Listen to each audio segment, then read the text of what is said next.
जब शीत की ठंडक विदा लेती है, सरसों के फूल खिल जाते हैं तथा धरती पीले रंग में रंग जाती है और जब ज्ञान का प्रकाश अंधकार को चीर देता है, तब आता है बसंत और तभी आती है बसंत पंचमी। नमस्कार दोस्तों, मेरा नाम प्रीति है और मैं लेकर आई हूँ आपके लिए बसंत पंचमी का एक विशेष वीडियो। आज के इस वीडियो में हम जानेंगे बसंत पंचमी क्या है, कब मनाई जाती है, क्यों मनाई जाती है तथा इससे जुड़ी समस्त जानकारी। इससे पहले कि हम हमारे वीडियो को शुरू करें, आपसे एक निवेदन है, आप वीडियो को पूरा देखिएगा और हमारे चैनल को सब्सक्राइब जरूर कीजिएगा। दोस्तों, बसंत पंचमी ऋतु का आदान प्रदान का दिवस है। शरद ऋतु के शीतल प्रभाव से निकलकर प्रकृति फिर से खिलने लगती है। फूल, फल, हरियाली और नई ऊर्जा का संचार होता है। ये दिन विद्या, ज्ञान, संगीत, माँ सरस्वती को समर्पित है। माना जाता है कि इस दिन देवी सरस्वती ने ज्ञान की वर्षा प्रारंभ की और साधक जो सच्चे दिल से पूजा करते हैं उन्हें बुद्धि, स्मरण शक्ति, संगीत, लेखन और कला में विशेष सफलता प्राप्त होती है। पारंपरिक रूप से इस दिन पीले वस्त्र, पीले फूल तथा पीला भोजन माता सरस्वती को अर्पित किया जाता है और ये सब अत्यंत फलदायी माना जाता है। पीला रंग बसंत ऋतु के आने का सूचक है। बहुत से परिवारों में आज के दिन बच्चों का अक्षर आरंभ संस्कार भी किया जाता है, अर्थात बच्चों की पढ़ाई लिखाई की शुरुआत आज के दिन शुरू की जाती है और इसे ज्ञान प्राप्ति के प्रभाव से जोड़ा जाता है। दोस्तों, बसंत पंचमी 2026 अर्थात इस वर्ष 23 जनवरी 2026 रात 2:28 से 24 फरवरी रात 1:46 पर होगी। इसलिए पंचमी तिथि के आधार पर 23 जनवरी को ही बसंत पंचमी का पर्व मनाया जाएगा। पूजा का शुभ मुहूर्त सुबह 7:13 से दोपहर 12:33 तक रहेगा। इस समय देवी सरस्वती के मंत्रों का जाप करें, पूजा विधि विधान के साथ करें। ये दिन श्रेष्ठ फलदायी माना जाता है। दोस्तों, अब हम बात करेंगे बसंत पंचमी की पूजा विधि की। हमें इसकी पूजा कैसे करनी चाहिए। सुबह जल्दी उठें, स्नान करें, घर तथा मंदिर की सफाई करें, पीले रंग के वस्त्र पहने तथा पीले फूलों से सजावट करें। पूजा स्थल पर पीले वस्त्र के ऊपर सरस्वती माता की प्रतिमा या फिर चित्र को स्थापित करें। पीले फूल, नारियल, दीपक, सरस्वती वंदना मंत्र, किताबें, पेन पेंसिल सरस्वती माता के चरणों में रख दें और इस मंत्र का उच्चारण करें। ओम ऐं सरस्वत्यै नमः। इस मंत्र का जाप सुबह के समय करना अति फलदायी होता है। पूजा के अंत में सरस्वती आरती, भजन, कीर्तन, चालीसा तथा देवी की कथा का पाठ करें। उसके बाद माता सरस्वती का आशीर्वाद लें। दोस्तों, अब हम आपको बताएंगे माघ माह में स्नान तथा माघ मेले के बारे में। गंगा, यमुना, सरस्वती के संगम में डुबकी लगाना अत्यंत फलदायी होता है। अब हम बात करेंगे माघ मास में स्नान का धार्मिक तथा आध्यात्मिक महत्व। जैसे पापों का नाश। माघ मास के पवित्र स्नान को धर्म ग्रंथों में योनि दोष और पापों के नाश का उपाय बताया गया है। अब हम बात करेंगे आत्मा की शुद्धि पे। दोस्तों, स्नान, दान और जप तप से आत्मा की शुद्धि होती है, मन पवित्र होता है। इसके बाद पितृ प्रसन्नता अर्थात मौनी अमावस्या को पितरों को तर्पण, दान और श्राद्ध करने से जीवन में सौभाग्य, शांति और सफलता आती है। तो हम कह सकते हैं कि माघ मास का हम सभी के जीवन में बहुत महत्व है तथा इसकी वो सभी तिथियां या फिर हम ये कहें कि पूरा महीना ही हमारे लिए अत्यंत महत्वपूर्ण है। पौराणिक काल की बात है, जब सृष्टि की रचना हो चुकी थी। पृथ्वी, आकाश, जल, वायु, अग्नि सभी अपने अपने स्थान पर स्थापित थे, परंतु फिर भी कुछ अधूरा था। चारों तरफ एक मौन छाया हुआ था। पक्षी थे पर उनके स्वर नहीं, मनुष्य थे पर उनमें विचार नहीं, नदियां तो बहती थीं परंतु कल कल की ध्वनि नहीं थी। हर जीव के मुख से शब्द निकलते थे परंतु वो अर्थहीन थे, उनका कोई मतलब नहीं था। ये सब देख के सृष्टि के कर्ता भगवान ब्रह्मा जी चिंतित हो उठे। उन्होंने अनुभव किया केवल शरीर और प्राण से ये सृष्टि पूर्ण नहीं होती। अपितु ज्ञान, वाणी और चेतना भी उतनी ही आवश्यक है। भगवान ब्रह्मा ने सृष्टि को पूर्ण करने के लिए कठोर तपस्या करने का प्रण लिया और कठोर तपस्या करना प्रारंभ कर दिया। वो कमलासन में विराजमान होकर ध्यान में लीन हो गए। हजारों वर्षों तक उनका ध्यान अविचल रहा। वो ध्यान मुद्रा में ही बैठे रहे। उनकी तपस्या से संपूर्ण ब्रह्मांड में एक दिव्य स्पंदन उत्पन्न होने लगा। तभी आकाश से एक दिव्य प्रकाश उत्पन्न हुआ और उस प्रकाश से एक दिव्य स्वरूप प्रकट हुआ। श्वेत वस्त्र धारण किए, हाथों में वीणा, पुस्तक, माला और कमंडल। उनके नेत्रों में करुणा और ज्ञान का अथाह सागर था और वो थी माँ सरस्वती। उनके प्रकट होते ही चारों दिशाओं में मधुर वीणानाद गूंज उठा। पक्षियों ने गाना शुरू किया, नदियां कलकल बहने लगीं।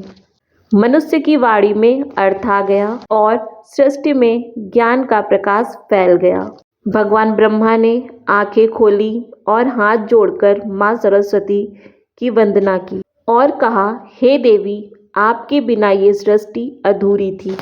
आज आपने यहाँ पे आके इसे पूर्ण कर दिया। माता सरस्वती ने ब्रह्मा जी के आदेश से संपूर्ण सृष्टि में ज्ञान का वितरण किया। मनुष्यों को विचार दिया, ऋषियों को वेद दिए, कलाकारों को कला दी और साधकों को ज्ञान दिया। और वो दिन था माघ मास की शुक्ल पंचमी अर्थात बसंत पंचमी का ये पावन दिन। दोस्तों, जैसे कि हमने पहले भी बताया कि इस दिन पीले रंग का अत्यधिक महत्व है, पर क्यों है ये जानते हैं।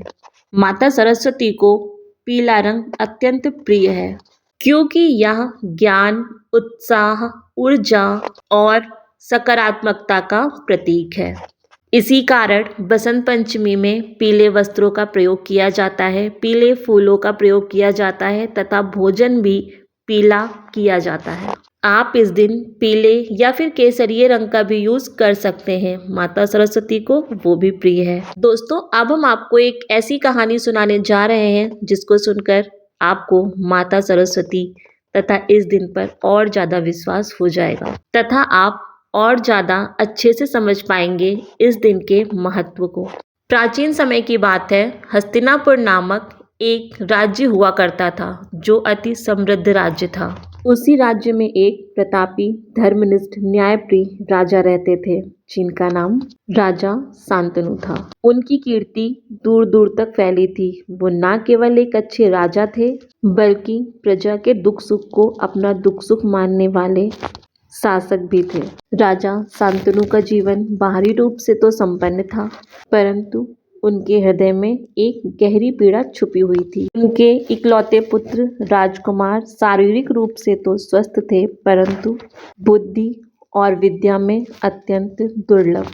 राजकुमार की आयु तो बढ़ रही थी, परंतु ना तो वो अक्षर को पहचान पाते थे, ना तो उन्हें पढ़ पाते थे और ना ही वो शास्त्रों को समझ पाते। अच्छे अच्छे विद्वान गुरुजन उन्हें पढ़ाने की बहुत कोशिश करते, परंतु कुछ भी उनके दिमाग में नहीं चढ़ता था। वे अक्सर मौन रहते और प्रश्न पूछने पर कोई जवाब नहीं देते और ये खामोशी उनकी आंखों में भी साफ नजर आती। अब राजा शांतनु को ये चिंता दिन रात सताने लगी। वो सोचने लगे, यदि मेरा पुत्र विद्या से वंचित रहा तो इस राजपाट को वो कैसे संभालेगा, वो कैसे शासन करेगा, वो प्रजा के दुख दर्द को कैसे समझेगा। क्योंकि राजा बनने के लिए सिर्फ राजघराने में जन्म लेना नहीं, अपितु बुद्धि और विवेक भी जरूरी है। उन्होंने राज्य के श्रेष्ठ आचार्य और विद्वानों को बुलाया। सभी ने अपने अपने ढंग से प्रयास किया। किसी ने वेद मंत्रों को सिखाने की कोशिश की तो किसी ने गणित और नीति सिखाने की कोशिश की और जब कुछ भी काम नहीं किया तो उन्हें आयुर्वेदिक औषधियां दी गईं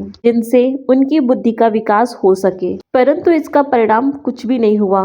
वो शून्य रहा। राजा शांतनु कई बार ये देखकर रोने लगते। उन्हें लगता मानो उनका पुत्र, उनका कुल, उनका साम्राज्य सब कुछ अंधेरे में डूब रहा है। एक दिन राज्य में एक वृद्ध तपस्वी ऋषि आए और उन्होंने राजा की समस्त व्यथा को सुना। उस ऋषि की आंखों में गहन तपस्या का तेज था। उन्होंने राजा से कहा, हे राजन, ये समस्या केवल बुद्धि की नहीं है, इस बालक पर दैवी कृपा की कमी है। राजन, आपके पुत्र पर माँ सरस्वती की विशेष अनुकंपा अभी नहीं हुई है। राजा ने आश्चर्य से पूछा, हे मुनि, इसका उपाय क्या है? ऋषि बोले, हे राजन, माघ मास की शुक्ल पंचमी अर्थात बसंत पंचमी के दिन देवी माँ सरस्वती का पावन दिन है। यदि उस दिन विधि पूर्वक पूजा विधि और साधना की जाए तो असंभव कार्य भी संभव हो सकता है। राजा शांतनु के मन में आशा की एक किरण जाग उठी। जैसे जैसे बसंत पंचमी नजदीक आने लगी, राजा ने पूरे राज्य में विशेष पूजा अर्चना का आयोजन करवाया तथा पूरे राज्य को आदेश दिया कि वो मिलकर इसकी तैयारी करें। पूरे महल को पीले फूलों से सजाया गया। माँ सरस्वती की मूर्ति की स्थापना हुई तथा चारों तरफ दीप जलाए गए। विद्वानों को आमंत्रित किया गया। बसंत पंचमी के दिन राजा शांतनु ने स्वयं पीले वस्त्र धारण किए, अपने पुत्र को भी धारण करवाए तथा समस्त प्रजा को भी आदेश दिया कि वो पीले वस्त्र ही पहनेंगे। राजा शांतनु अपने पुत्र का हाथ पकड़कर उन्हें सरस्वती माता के मंदिर में ले गए। मंदिर का वातावरण अत्यंत पवित्र और शांत था। वीणा में मधुर स्वर गूंज रहे थे तथा सभी जगह धूप और दीप की सुगंध फैली थी। राजा शांतनु ने आंखों में आंसू भर के माँ सरस्वती से प्रार्थना की, हे माँ सरस्वती, यदि मुझसे या मेरे वंश से किसी भी प्रकार की कोई गलती हुई हो तो उसे क्षमा करें।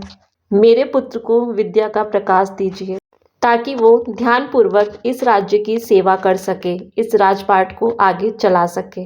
राजकुमार, जो अब तक पूजा पाठ से अनभिज्ञ था, आज पहली बार पूजा में बैठा। उसने ध्यान लगाया और उसके मन में एक अजीब सा सुकून महसूस हुआ। जैसे ही बालक ने मन में सरस्वती का ध्यान किया, उसके अंदर एक दिव्य प्रकाश फैल गया। उसका मस्तिष्क अब काम करने लगा था। अगले दिन जब गुरुजन उसे ज्ञान देने आए तो वह आश्चर्यचकित रह गए। वो सभी अक्षरों को पहचानता था, सही से पढ़ने लगा। कुछ ही महीनों में वो शास्त्रों को भी समझने लगा। वो प्रश्न पूछता, उत्तर देता और तर्क भी करने लगा। राजा शांतनु की आंखों में अब खुशी के आंसू थे। वो समझ गए ये सब माँ सरस्वती की ही कृपा। समय बीतने के साथ राजकुमार एक विद्वान, विवेकी तथा समझदार व्यक्ति बन गए। वो केवल पुस्तकों का ज्ञान नहीं अपितु प्रजा के दुख सुख को भी समझने लगे। अब वो एक भावी राजा बन चुके थे। राजा शांतनु ने पूरे राज्य में घोषणा करवाई, विद्या वो धन है जो ईश्वर की कृपा से मिलता है। ज्ञान की देवी माँ सरस्वती के बिना कोई भी पूर्ण नहीं होता। दोस्तों, ये कथा हमें सिखाती है कि केवल ज्ञान ही नहीं, श्रद्धा भी जरूरी है। जब मनुष्य अहंकार छोड़ भगवान के चरणों में झुकता है तो असंभव कार्य भी संभव हो जाते हैं। दोस्तों, बसंत पंचमी केवल एक पर्व नहीं है अपितु यह नव जीवन की शुरुआत भी है। दोस्तों, बसंत पंचमी के दिन ही बच्चों से पहली बार अक्षर लिखवाने की परंपरा शुरू हुई, जिसे विद्यारंभ संस्कार कहते हैं। माँ सरस्वती की कृपा से बुद्धि तीव्र होती है और ज्ञान का मार्ग प्रशस्त होता है। दोस्तों, बसंत पंचमी केवल विद्यार्थियों का ही पर्व नहीं है अपितु संगीतकार, कवियों, लेखकों तथा कलाकारों के लिए भी विशेष दिन है। दोस्तों, आज के समय में जब मनुष्य ज्ञान से अधिक अहंकार को महत्व देता है, तब बसंत पंचमी हमें याद दिलाती है, ज्ञान वही है जो विनम्रता सिखाए। माँ सरस्वती केवल हमें पढ़ा लिखा नहीं बनाती, बल्कि संस्कार युक्त, विवेकशील और सहनशील भी बनाती हैं। माँ सरस्वती की कृपा से हमारी वाणी मधुर हो, हमारा मन शुद्ध हो, हमारे विचार पवित्र हो और हमारा जीवन ज्ञानमय हो। दोस्तों, हमने आपको बताया कि बसंत पंचमी हमारे लिए क्यों महत्वपूर्ण है और हमें इस दिन क्या करना चाहिए। दोस्तों, अब मैं आपको दामोदर की एक कथा सुना रही हूँ, जिससे आपको बसंत पंचमी की महिमा के बारे में और ज्यादा तथा स्पष्ट ज्ञान प्राप्त होगा। प्राचीन काल में गंगा नदी के किनारे दामोदर नाम का एक व्यक्ति रहता था। लोग उसे निर्दयी कहते थे क्योंकि उसके अंदर करुणा नाम का कोई भी स्थान नहीं था। वो एक साहूकार था और ऊंचे ब्याज पर धन देता था और ऋण न चुका पाने पे लोगों का घर बार भी छीन लेता था। उसके लिए धन ही देवता था। भूखे की भूख, विधवा का विलाप, वृद्धों की लाचारी, इन सब का उस पर कोई भी असर नहीं होता था। उसे सिर्फ धन से मतलब था। लोग कहते थे, दामोदर का हृदय पत्थर का है, उसमें इंसान नहीं बसता। एक बार माघ मास आया। गंगा तट पर साधु, संत और कल्पवासी एकत्रित होने लगे।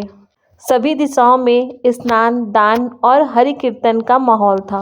एक वृद्ध व्यक्ति ने दामोदर से कहा, बेटा, यहाँ पे स्नान करने से और दान करने से बड़े पाप कट जाते हैं। दामोदर हंसने लगा और बोला, ये पाप पुण्य की बातें गरीबों के लिए हैं। धन ही सबसे बड़ा पुण्य है। जिसके पास धन है उसे किसी और चीज की क्या जरूरत। साधु ने गंभीर होकर कहा, बेटा, जिस दिन ये धन तुम्हें नहीं बचा पाएगा उस दिन तुम्हें मेरी बातें याद आएंगी। माघ मास की मौनी अमावस्या आई। उस दिन दामोदर की सोने की थैली गुम हो गई। वो बहुत व्याकुल और परेशान हुआ। पहली बार उसके भीतर भय जागा। पूरी रात वो सो नहीं सका, चिंतित रहा। दूसरे दिन सुबह उसने गंगा तट पर एक निर्धन दंपत्ति को स्नान करते हुए देखा। उसने मन ही मन सोचा, इनके पास तो कुछ भी नहीं है, ये निर्धन है, फिर भी इन्हें इतनी शांति क्यों। उसके बाद दामोदर ने भी गंगा में स्नान किया। स्नान करते समय उसकी आंखों से आंसू बह रहे थे। अब उसकी आत्मा बदल गई थी। उसने संकल्प लिया कि वो पूरे माघ मास स्नान करेगा तथा दान पुण्य भी करेगा।